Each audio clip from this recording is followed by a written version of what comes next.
Hello everyone. आज के video में हम लोग चैप्टर 1 स्टार्ट करेंगे, that is the living world.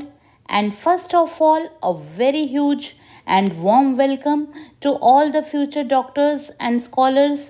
वो सारे बच्चे जो अभी 10th स्टैंडर्ड से 11th स्टैंडर्ड में आए हैं और वो मेडिकल स्टूडेंट्स हैं, वो बायो के स्टूडेंट्स हैं। So welcome again to the family of my channel biology with and I am Yogita.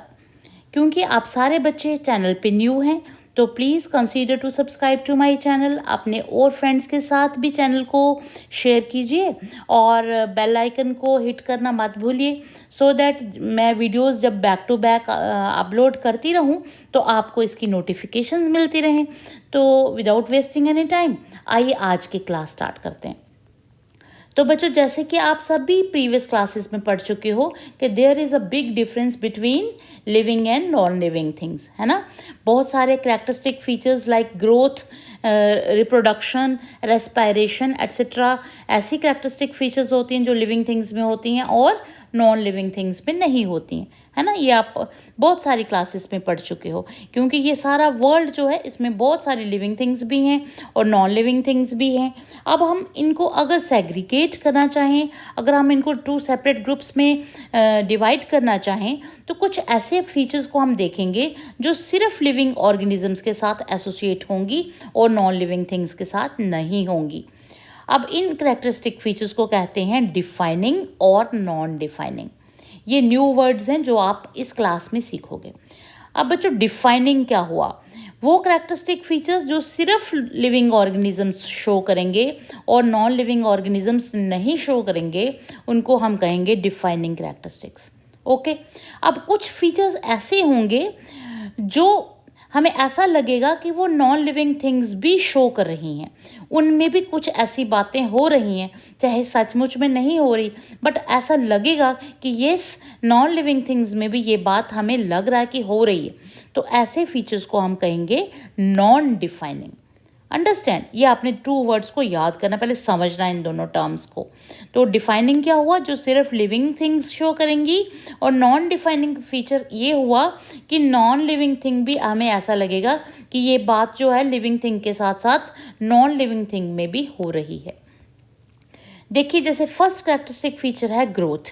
हमें पता है कि all living organisms show growth, चाहे वो मल्टी सेलुलर हैं चाहे यूनिसेलुलर हैं, they all grow in size, है ना, क्योंकि उनके सेल्स डिवाइड करते रहते हैं। तो एक ऑर्गेनिज्म जो इतना छोटू सा होता है वो बाद में ग्रो करते करते बहुत बड़ा हो जाता है। ठीक है। अब जो मल्टी सेलुलर ऑर्गेनिजम्स होते हैं, जैसे ह्यूमन बींग्स हैं, जैसे एनिमल्स हैं या प्लांट्स हैं, उनमें जब सेल डिवीजन होती है तो उनमें ये हम बड़े कैसे हो रहे हैं? क्योंकि हमारा बॉडी का मास बढ़ रहा है। बॉडी मास मीन्स जिस मटेरियल से हम बने हुए हैं, बोन्स हैं, स्किन है, ब्लड है, वो बॉडी मास बढ़ता है तो हमारी ग्रोथ होती है। ओके। बट जो यूनिसेलुलर ऑर्गेनिजम्स होते हैं, जिनकी बॉडी एक ही सेल की होती है, उनमें बॉडी मास नहीं बढ़ता है। उनमें क्या बढ़ता है? उनमें नंबर बढ़ता है। ओके। शो तो दोनों कर रहे हैं ग्रोथ, बट हमारे में बॉडी मास बढ़ रहा है, उनका नंबर बढ़ रहा है। कैसे? जैसे एक यूनिसेलुलर ऑर्गेनिज्म है, वो डिवाइड करेगा तो 2 उसके सेल्स बन जाएंगे, ये दोनों इंडिविजुअल ऑर्गेनिजम्स बन जाएंगे। अब ये दोनों फिर से डिवाइड करेंगे, then they will form 2 and this will also form 2 organisms, और ये बन जाएंगे 4 ऑर्गेनिजम्स। अब ये हो क्या रहा है? ये क्या इनकी ग्रोथ हो रही है या इनका नंबर बढ़ रहा है? भाई हम कहेंगे, ये कहेंगे हम ग्रो कर रहे हैं, मतलब, बट इनका बॉडी मास नहीं हो रहा, इनका नंबर ग्रो हो रहा है। सो यहाँ पर एक कन्फ्यूजन है कि जो यूनिसेलुलर ऑर्गेनिजम्स होते हैं उनमें ग्रोथ एंड रिप्रोडक्शन दोनों प्रोसेसेस इंक्लूसिव होते हैं। मतलब कि इनमें ग्रोथ भी वही बात है और रिप्रोडक्शन भी वही बात है, क्योंकि इनमें नंबर बढ़ रहा है। बट हमारे में ग्रोथ एंड रिप्रोडक्शन एक्सक्लूसिव है। हमारे में ग्रोथ का मतलब है ग्रो करना और रिप्रोडक्शन का मतलब है और बच्चे को पैदा करना। बट यहाँ पर ग्रोथ और रिप्रोडक्शन एक ही बात है, इंक्लूसिव है, क्योंकि दोनों में इनका सिर्फ नंबर बढ़ता है, इनका कोई बॉडी का मास नहीं बढ़ता है। ओके।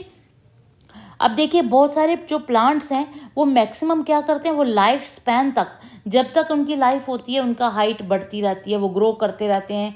कोई इवन उनकी ब्रांच अगर कट जाए, लीफ कट जाए, वो रीग्रो कर देते हैं। बट एनिमल्स में ऐसा नहीं होता, हमारी ग्रोथ तो एक सर्टन एज तक ही बढ़ती है, बट हमारे जो आर्गन्स अगर कट जाएं वो दोबारा नहीं आते।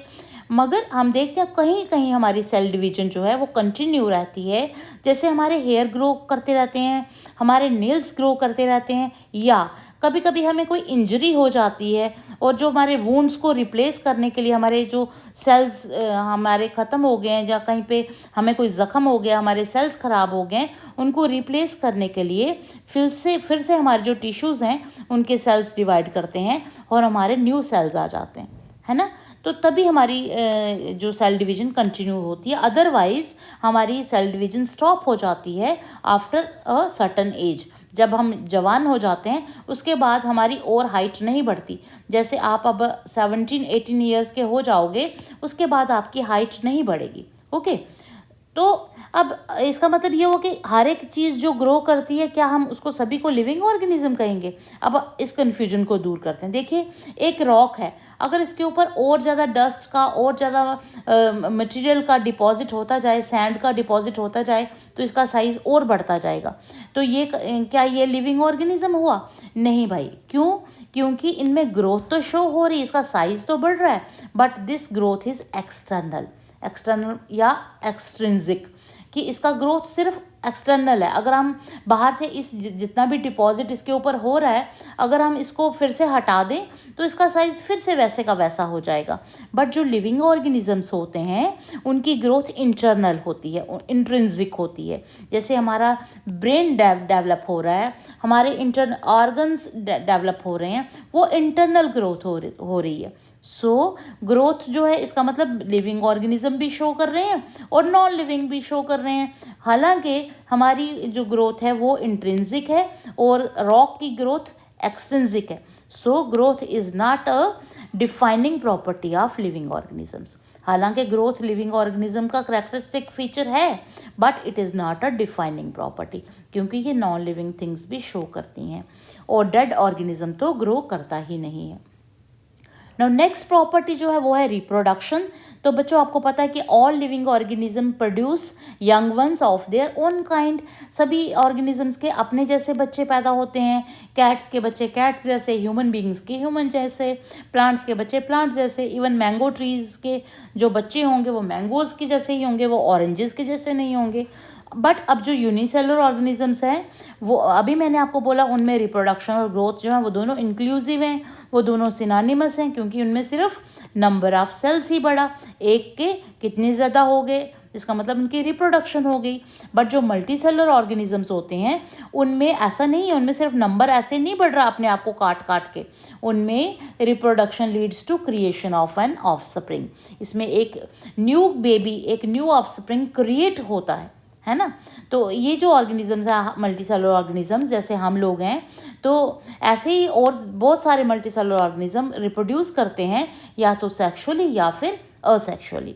तो सेक्सुअल रिप्रोडक्शन जो है वो हायर ऑर्गेनिजम्स में लाइक मैन या एनिमल्स या बिगर ट्रीज में शो होती है। नो जो एसेक्सुअल रिप्रोडक्शन होती है ये शो होती है सिर्फ लोअर ऑर्गेनिजम्स में। जैसे यीस्ट और हाइड्रा में ये जो प्रोसेस होता है एसेक्सुअल रिप्रोडक्शन का, आपने प्रीवियस क्लासेस में भी पढ़ा है, वो है बडिंग, है ना। इसमें क्या होता है, एक जो पेरेंट ऑर्गेनिज्म है इसकी साइड पे एक बड जैसा न्यू ऑर्गेनिज्म ग्रो करता है, धीरे धीरे ये और इसका साइज ग्रो करता है और बाद में वो यहाँ से कट होके एक न्यू ऑर्गेनिज्म बन जाता है। इस प्रोसेस को कहते हैं बडिंग। सिमिलरली प्लेनेरिया में जो प्रोसेस होता है उसको कहते हैं फ्रेगमेंटेशन। इसमें एक ऑर्गेनिज्म को जितने मर्जी पीसीज में कट कर लो, हर एक पीस जो है वो रीग्रो होके फिर से न्यू ऑर्गेनिज्म बन जाता है। यहाँ तो 3 पीसीज हैं, चाहे आप इसको 100 पीसीज में डिवाइड कर लो तो 100 ऑर्गेनिजम्स फिर से ग्रो कर जाएंगे। सिमिलरली जो अमीबा है उसमें जिस प्रोसेस से वो अपने न्यू ऑर्गेनिजम्स को प्रोड्यूस करता है उसको कहते हैं बाइनरी फिजन।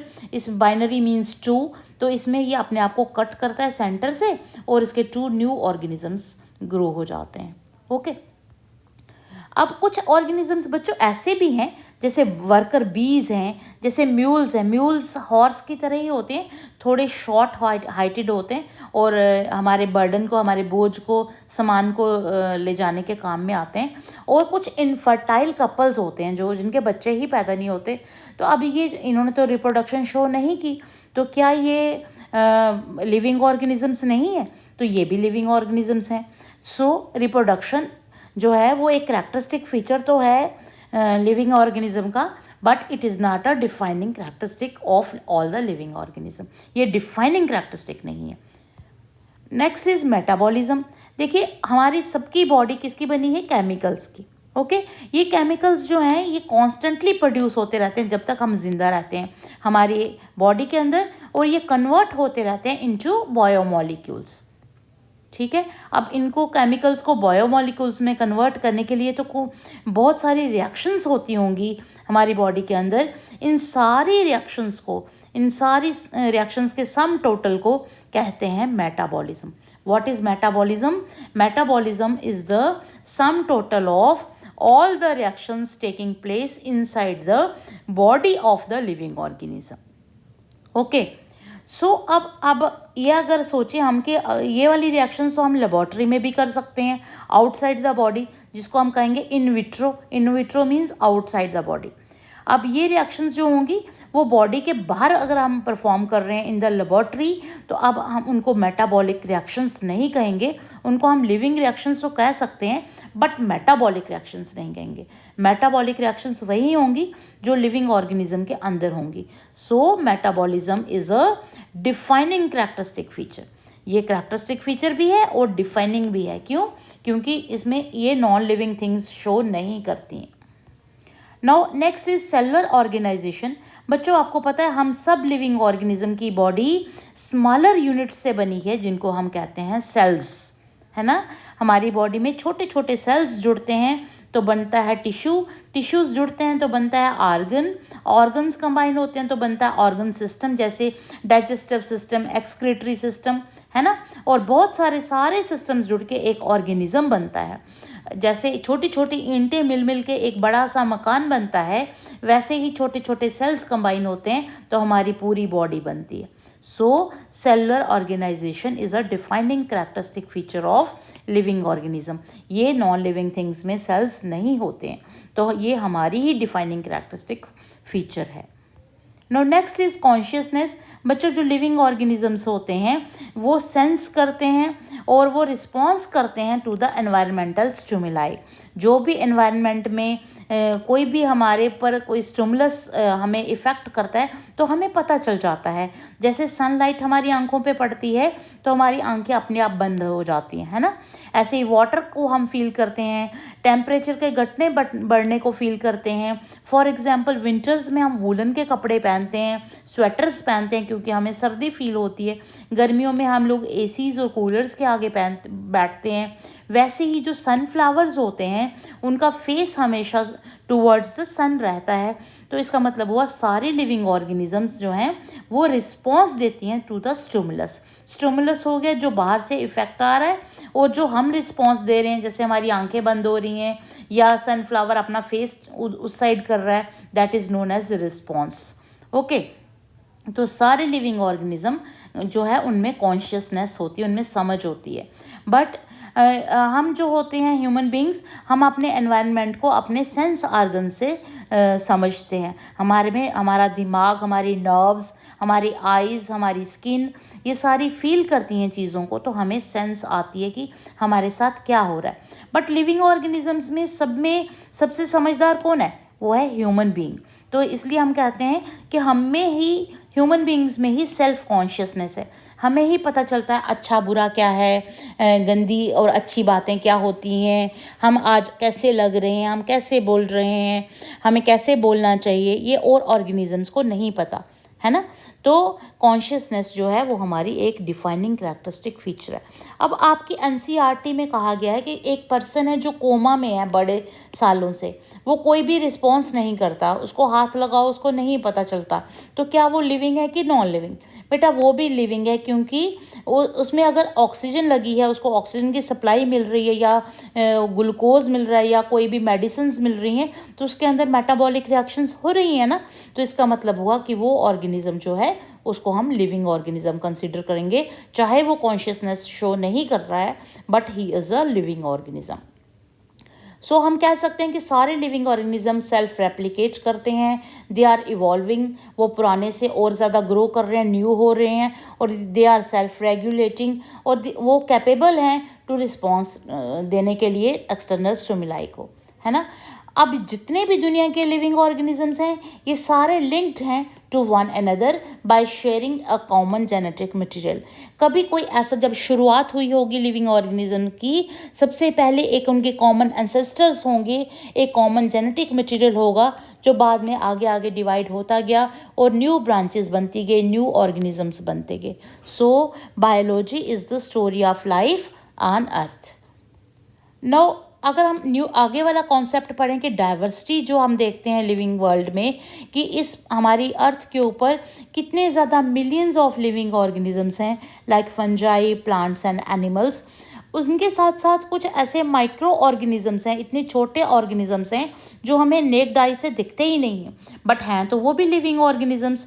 अब इसका मतलब हुआ कि अब हम इनको कैसे पहचानें, कैसे इनके बारे में पूरा पूरा याद रखें कि ये ऑर्गेनिज्म क्या है, इसका नाम क्या है, ये किस क्लास को बिलोंग करता है, ये किस कंट्री में है, ये लैंड का है या एयर का है, एट्सेट्रा। तो इनकी वैरायटी हम बढ़ती जाती है जैसे जैसे हम अपनी नॉलेज को गेन करने के लिए अपनी ऑब्जर्वेशन का एरिया को इंक्रीज़ करते जाते हैं, वैसे वैसे हम देखते जाते हैं कि variety of living organisms increase ही होती जा रही है, अब ख़त्म होने का नाम ही नहीं लेते हैं ये। ठीक है, तो हर एक वैरायटी के जो प्लांट और एनिमल हैं उनको हम कहेंगे स्पीशीज़, जो एक कॉमन जीन पूल को शेयर करते हैं। अब स्पीशीज़ किसको कहते हैं? ऐसे एनिमल, ऐसे ग्रुप ऑफ एनिमल जो बिल्कुल सेम होते हैं और वो इंटरब्रीड कर सकते हैं और वो अपने जैसे बच्चों को पैदा कर सकते हैं, अपनी फर्टाइल प्रोजेनी को पैदा कर सकते हैं। फर्टाइल प्रोजेनी मतलब अपने उन बच्चों को पैदा कर सकते हैं जो आगे जब वो ग्रो करेंगे फिर वो उनके आगे और बच्चे पैदा हो सकें, that is known as fertile progeny. Okay, now हमारी पूरी अर्थ के ऊपर अभी तक 1.7 टू 1.8 मिलियन स्पीशीज़ को पहचाना जा चुका है। देखा साइंटिस्ट ने कितना काम किया है, 1.7 टू 1.8 मिलियन स्पीशीज़ हैं ऑर्गेनिजम्स की, प्लांट्स की, एनिमल्स की, इंसेक्ट्स की, जिनको पहचान लिया हुआ है, उन्होंने उनको नाम बता दिए हुए हैं और उनके अभी और ज़्यादा उनकी वो एक्सप्लोर कर रहे हैं साइंटिस्ट, सो दैट पुरानों के साथ हम न्यू और ज़्यादा लोगों को और ज़्यादा ऑर्गेनिजम्स को और पहचान पाएँ। ठीक है, बहुत सारे ऐसे ऑर्गेनिज्म भी हैं अभी हमें पता ही नहीं है कि ये कौन सी कैटेगरी को बिलोंग करते हैं। So number and types of living organisms on the earth is known as biodiversity. Biodiversity means bio means living and diversity means different kinds of plants and animals. तो जो भी इतने लिविंग ऑर्गेनिजम्स हमारी अर्थ पे रहते हैं that is known as biodiversity. No सबसे पहला प्रोसेस क्या है, अब हमने इनको कैटेगराइज करना है। सबसे पहले क्या हमें पता होना चाहिए, हमें हर एक ऑर्गेनिज्म का नाम पता होना चाहिए, हमें उनको नॉमिनिक्लेचर देना। Nomenclature means process of naming the organisms. ठीक है, तो हमें पता है कि डिफरेंट पार्ट्स ऑफ वर्ल्ड में हर एक ऑर्गेनिज्म को डिफरेंट नेम्स के साथ पुकारा जाता है। देखिए लोकल लैंग्वेज में जैसे एक कोई कॉमन बर्ड देखते हैं तो हमारा छोटा बच्चा कहता है डोगरी में इसको कहता है चिड़ी।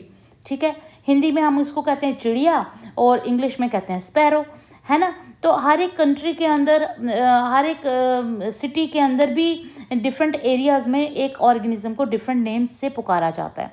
हर एक जगह से दूसरी जगह में जाते हैं उसका नाम अलग हो जाता है, लोकल नेम अलग होता है एक कंट्री के अंदर और दूसरा नाम अलग होता है। अब इस कन्फ्यूजन को अवॉइड करने के लिए साइंटिस्ट ने सोचा कि इन सब के नेम्स स्टैंडर्डाइज्ड होने चाहिए so that through out the world हम उनको सेम नेम से पुकारें ताकि कोई कन्फ्यूजन ही ना रहे। तो इस प्रोसेस को कहेंगे नॉमेनक्लेचर। तो इसके लिए हमें क्या करना पड़ेगा, पहले हमें उस ऑर्गेनिज्म को जिसको हमें नाम देना है उसको पहले हमें आइडेंटिफाई करना पड़ेगा। तो उसके लिए हमें उसकी करेक्ट डिस्क्रिप्शन पता होनी चाहिए सो दैट हमें ये पता हो कि हमने इसको क्या नाम देना है ना। तो सबसे पहले हमने उसको क्या करना है, आइडेंटिफाई करना है, पहचानना है। तो ताकि साइंटिस्ट जो हैं वो इजीली उसको नाम दे सकें। तो जो साइंटिस्ट ने उनको नाम दिए उसको कहते हैं साइंटिफिक और बायोलॉजिकल नेम। तो हर एक ऑर्गेनिज्म को एक ही नाम दिया गया। तो साइंटिफिक नेम्स देने के लिए जो प्लांट्स के लिए एक कोड बनाया गया उसको कहते हैं international code for botanical nomenclature. बच्चों जहाँ जहाँ बोटेनिकल वर्ड आएगा इसका मतलब है प्लांट्स के साथ रिलेटेड, और जहाँ जहाँ जूलॉजिकल नाम आएगा इसका मतलब है वो एनिमल्स का नेम है। ओके, जूलॉजिकल, जूलॉजी होती है एनिमल्स की साइंस और बॉटनी होती है प्लांट्स की साइंस। तो इस कोड को, जो प्लांट्स को नेम देने वाला कोड है, उसको कहते हैं ICBN, international code for botanical nomenclature, और एनिमल्स को नेम देने वाले को कहते हैं ICZN, international code for zoological nomenclature. Okay, तो सारे साइंटिस्ट और बायोलॉजिस्ट थे जो ऑल ओवर द वर्ल्ड, उन्होंने एक प्रोसीजर बनाया ताकि सबको, सारे ऑर्गेनिजम्स को एक ही साइंटिफिक नेम दिया जाए। ओके, एक ही नाम से पुकारा जाए। सो जैसे अब इसके कुछ रूल्स हैं कि कैसे हम एक ही ऑर्गेनिज्म को साइंटिफिक नेम दें। सबसे पहले एक ऑर्गेनिज्म है, फॉर एग्जांपल हम मैंगो की बात करते हैं जो सबका फेवरेट फ्रूट होता है, उसका साइंटिफिक नेम है मैंजीफेरा इंडिका। ओके, आपने इसको नाम को याद करना है। अब देखिए, अब पहले तो आप इसको मैंगो कहते थे, अब इसके 2 नेम्स हो गए, एक मैंजीफेरा और एक इंडिका। अब इसके 2 कंपोनेंट्स हैं। फर्स्ट कंपोनेंट जो मैंजीफेरा है that is known as generic name, जिसको हम जीनस भी कहते हैं, जेनरिक नेम या जीनस। और जो सेकंड है इंडिका, इसको कहते हैं स्पेसिफिक एपिथेट या स्पीशीज़। ठीक है, ये आपको थोड़ा सा हार्ड लगेगा सुनने में, बाद में आपको इजी हो जाएगा। First name is known as genus और generic name, and second name is known as specific epithet, या इसको हम स्पीशीज़ भी कहते हैं। ठीक है, अब साइंटिस्ट ने देखिए हर एक ऑर्गेनिज्म को 2 नाम दिए, इसलिए इस प्रोसेस को कहते हैं binomial nomenclature. Binomial means 2 names. ठीक है, first name is generic name, second name is specific epithet. Now ये वाला जो सिस्टम था नाम देने का, इसको डिवाइस किया एक साइंटिस्ट ने जिनका नाम था कॉर्लस लिनियस, और इनको फादर ऑफ मॉडर्न टैक्सोनॉमी भी कहा जाता है। ओके, ये कई बार ऐसा भी होता है, जैसे मैंजीफेरा इंडिका जो मैंने अभी आपको बताया, इसका साथ लिखा हुआ जैसे लिन। अब आप कहोगे लिन क्या है? कुछ कभी कभी ये जो कोई साइंटिस्ट जिसने इस स्पीशीज़ को डिस्कवर किया है, उस साइंटिस्ट का नाम भी लिखा जाता है। जैसे इस मैंजीफेरा इंडिका को डिवाइस किया था लिनियस ने, कार्लस लिनियस ने, इसलिए ये जो लिन लिखा हुआ है ये एब्रिविएशन है लिनियस का। ओके, ये साइंटिस्ट का नाम है, इसके लिए आपके कोई कन्फ्यूजन होने की ज़रूरत नहीं है। नाउ साइंटिस्ट ने कहा कि ये जो जितने भी नेम्स हैं ये सारे के सारे लैटिन लैंग्वेज से ही ड्राइव होंगे। ओके, लैटिन लैंग्वेज से ही ये सारे के सारे बायोलॉजिकल नेम बनेंगे। अब जब हम इसको हैंड रिटन लिखेंगे, जब हम कॉपी पे अपने हाथ से लिखेंगे जैसे मैंजीफेरा इंडिका, तो दोनों नामों के नीचे हम अंडरलाइन करेंगे, जैसे ये, समझ आ रहा? मैंजीफेरा के नीचे भी हमने सेपरेटली अंडरलाइन करना है और इंडिका के नीचे सेपरेटली। मगर जब हमने इसको प्रिंट करना है, अगर बुक पे लिखना है, तो हमने इटैलिक्स में लिखना है। इटैलिक्स मतलब थोड़ा टेढ़ा टेढ़ा करके लिखना है और इसको अंडरलाइन नहीं करना है। अब थर्ड रूल क्या है कि जो जीनस है, जो फर्स्ट नेम है, उसका जो फर्स्ट लेटर है वो कैपिटल होनी चाहिए, और जो स्पीशीज़ है उसकी कोई भी लेटर कैपिटल नहीं होनी चाहिए, वो सारी की सारी स्मॉल होनी चाहिए। जैसे इंडिका में आई भी स्मॉल होना चाहिए। समझ के बात आप? नाउ नेक्स्ट प्रोसेस है क्लासिफिकेशन। अब हमने अगर ऑर्गेनिजम्स को नाम दे दिए, अब हमने उनको क्लासीफाई भी करना है। जैसे आपके स्कूल में बड़े सारे बच्चे आ जाते हैं, उनके नाम तो आपको पता है, बट इतने बच्चों को एक ही रूम में तो बंद करके नहीं रखते, आप उनको डिफरेंट क्लासेस में डालते हैं, डिफरेंट रूम्स में डालते हैं। वैसे ही साइंटिस्ट ने क्या किया, अब उनको एक्चुअली ऑर्गेनाइज किया ताकि हम उनको ईजिली स्टडी कर पाएँ, ताकि स्कूल में बच्चों को ईजिली पहचाना जा सके, है ना। तो इस प्रोसेस को जिसमें हम अलग अलग ऑर्गेनिज्म को ग्रुप करते हैं, ग्रुपिंग करते हैं उनकी, सो दैट हम उनको कन्वीनियंटली कैटेगराइज कर सकें, उस प्रोसेस को कहते हैं क्लासिफिकेशन। जैसे प्लांट्स, एनिमल्स, रोजीज, डॉग्स, ये सारे क्या हैं, ये ग्रुप्स ऑफ ऑर्गेनिजम्स हैं जिनको हम इजीली ऑर्गेनाइज कर सकते हैं और इजीली रिकॉग्नाइज भी कर सकते हैं। जैसे अगर मैं कहूँगी रोजीज, तो आपको पता चल जाएगा कि रोजेज़ क्या हो, आपकी आंखों के आगे रोजेज़ की पिक्चर आ जाएगी। अगर मैं कहूँगी डॉग्स, तो उसमें आपको कैट्स को इंक्लूड नहीं करोगे, है ना। तो हर एक ग्रुप की अपनी अपनी स्पेसिफिक करैक्टरिस्टिक्स होती हैं और अलग अलग उनको हम कन्वीनियंटली अलग अलग कैटेगरीज में उनको डिवाइड कर लेते हैं। इन सारी कैटेगरीज को हम साइंटिफिकली कहते हैं टैक्सा। सभी ज़्यादा को कहेंगे टैक्सा और एक को कहेंगे टैक्सॉन। इसके बारे में हम नेक्स्ट वीडियो में बात करेंगे। फिलहाल आपने ये याद रखना है कि टैक्सा क्या होता है, जो हम डिफरेंट कैटेगरीज में अलग अलग ऑर्गेनिजम्स को डिवाइड करते हैं उनको टैक्सा कहते हैं। ऐसे ये जो एप्पल ट्रीज़ हैं, मैंगो ट्रीज़ हैं, वीट है, राइस है, cats, plants, animals, reptiles etcetera, ये सारे क्या हैं, ये सारे हैं टैक्सा। ओके। अब आप कहेंगे कि कैट तो एक मैमल होती है और मैमल्स जो हैं वो एनिमल्स होते हैं। इसका मतलब हुआ कैट एक अलग टैक्सा है, मैमल्स का ग्रुप एक अलग टैक्सा है, एनिमल्स का ग्रुप है वो एक अलग डिफरेंट लेवल का टैक्सा है, एंड सो ऑन। तो अलग अलग कैटेगरीज को हम क्या बोलते हैं, साइंटिफिकली टैक्सा बोलते हैं और सिंगुलरली टैक्सॉन बोलते हैं। अब इस साइंस को कि जहाँ पर हमने अलग अलग डिफरेंट काइंड्स ऑफ ऑर्गेनिजम्स को क्लासीफाई किया इनटू डिफरेंट टैक्सा, इस साइंस को कहते हैं टैक्सोनमी। ये टैक्सोनमी न्यू नहीं है ह्यूमन बींग्स के लिए। ह्यूमन बींग्स जब से इवॉल्व हो रहे हैं तब से उनको बड़ा शौक था कि हम डिफरेंट टाइप्स ऑफ ऑर्गेनिजम्स के बारे में और इंटरेस्टली देखें कि वो क्या हैं और उनके क्या क्या रिलेशनशिप्स हैं अपने आपस में, है ना। तो इस ब्रांच ऑफ स्टडी को जहां हम सिस्टमेटिकली एक प्रॉपर वे से हर एक ऑर्गेनिज्म को स्टडी करते हैं, that science is known as systematics. Okay. अब इसका मतलब हुआ इस साइंस में क्या क्या इंक्लूड होता है। It includes identification of organism, classification, then nomenclature, और उसके बाद में हम ये पहचानते हैं कि इनके आपस में एवोल्यूशनरी रिलेशनशिप्स क्या क्या हैं। ये जो इतना डाइवर्स वर्ल्ड है हमारा, इतनी बड़ी हमारी अर्थ है, इसमें बहुत ज़्यादा इम्पॉर्टेंट है इन ऑर्गेनिजम्स को क्लासीफाई करना और उनको नेम देना, सो दैट हम उनको अच्छे से पहचान पाएँ, अच्छे से उनके बारे में स्टडी कर पाएँ। जैसे हम अपने स्कूल में इतने सारे बच्चों को डिफरेंट ग्रुप्स में according to roll numbers, according to sections, according to classes, according to names, according to parentages, हम उनको डिफरेंट ग्रुप्स में डिवाइड करते हैं, है ना। तो this was all about today's class. अपनी इसी क्लास को, इसी चैप्टर को कंटिन्यू करेंगे सेकेंड वीडियो में। Till then stay safe, stay healthy, and thank you very much.